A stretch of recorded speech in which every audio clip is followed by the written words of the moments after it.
यहूदियों का शत्रुओं पर प्रबल होना। अध्याय 9।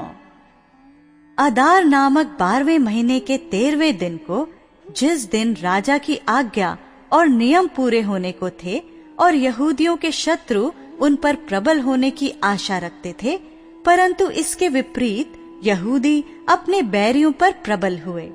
उस दिन यहूदी लोग राजा शयश के सब प्रांतों में अपने अपने नगर में इकट्ठे हुए कि जो उनकी हानि करने का यत्न करे उन पर हाथ चलाए। कोई उनका सामना न कर सका, क्योंकि उनका भय देश देश के सब लोगों के मन में समा गया था। वरन प्रांतों के सब हाकिमों और अधिपतियों और प्रधानों और राजा के कर्मचारियों ने यहूदियों की सहायता की, क्योंकि उनके मन में मोर्दके का भय समा गया था। मोर्दके तो राजा के यहाँ बहुत प्रतिष्ठित था और उसकी कीर्ति सब प्रांतों में फैल गई। वरन उस पुरुष मोर्दके की महिमा बढ़ती चली गई। अतः यहूदियों ने अपने सब शत्रुओं को तलवार से मारकर और घात करके नष्ट कर डाला और अपने बैरियों से अपनी इच्छा के अनुसार बर्ताव किया।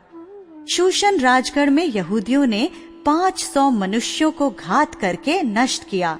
उन्होंने पर्शनदाता, दलपोन, अस्पाता, पोराता, अदल्या, अरिदाता, परमशता, अरिसय, अरिदय और वैजाता अर्थात हमदाता के पुत्र यहूदियों के विरोधी हामान के 10 पुत्रों को भी घात किया, परंतु उनके धन को न लूटा।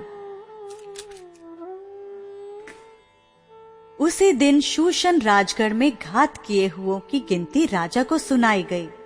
तब राजा ने एस्तर रानी से कहा, यहूदियों ने शूशन राजगढ़ ही में 500 मनुष्यों और हामान के 10 पुत्रों को भी घात करके नष्ट किया है। फिर राज्य के अन्य प्रांतों में उन्होंने न जाने क्या क्या किया होगा। अब इससे अधिक तेरा निवेदन क्या है, वो भी पूरा किया जाएगा। तू क्या मांगती है, वो भी तुझे दिया जाएगा। एस्तर ने कहा, यदि राजा को स्वीकार हो तो शूशन के यहूदियों को आज के समान कल भी करने की आज्ञा दी जाए और हामान के 10 पुत्र फांसी के खंभों पर लटकाए जाएं। राजा ने कहा, ऐसा ही किया जाए। ये आज्ञा शूशन में दी गई और हामान के 10 पुत्र लटकाए गए। शूशन के यहूदियों के अदार महीने के 14वें दिन को भी इकट्ठे होकर शूशन में 300 पुरुषों को घात किया, परंतु धन को न लूटा।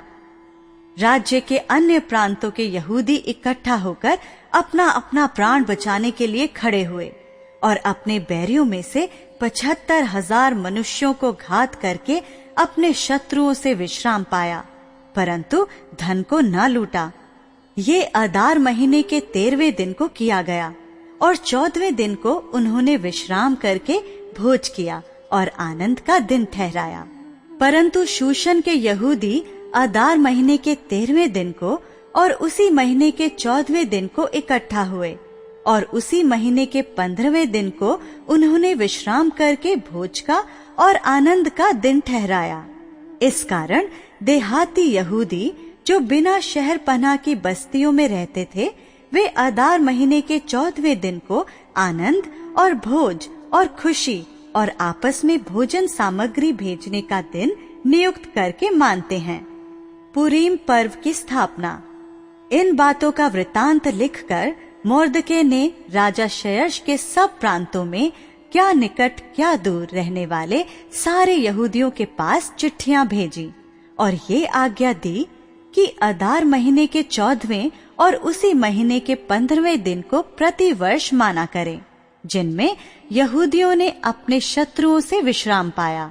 और ये महीना जिसमें शोक आनंद से और विलाप खुशी से बदल गया माना करें और उनको जेवनार और आनंद और एक दूसरे के पास भोजन सामग्री भेजने और कंगालों को दान देने के दिन माने।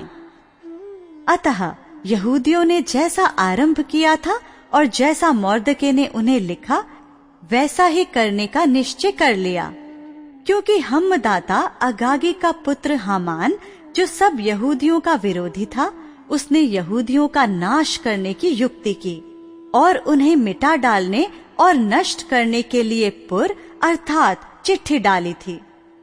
परंतु जब राजा ने ये जान लिया तब उसने आज्ञा दी और लिखवाई कि जो दुष्ट युक्ति हामान ने यहूदियों के विरुद्ध की थी वो उसी के सिर पर पलट आए। तब वो और उसके पुत्र फांसी के खंभों पर लटकाए गए। इस कारण उन दिनों का नाम पूर शब्द से पूरीम रखा गया।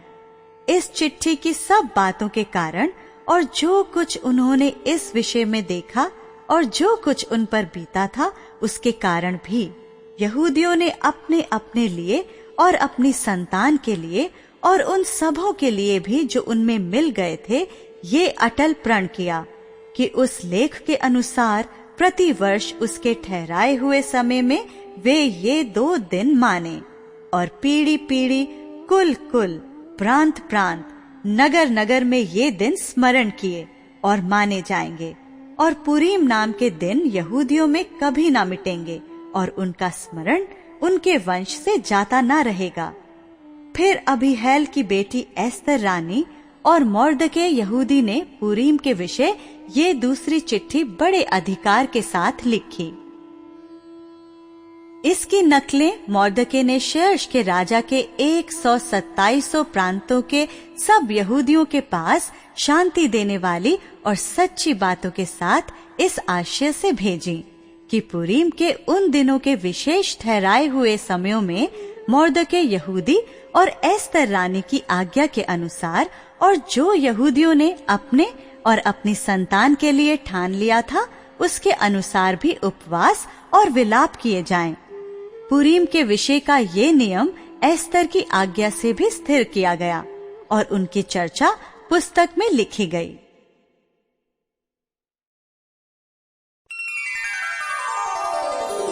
राजा शेर्श और मोर्दके का महात्म्य।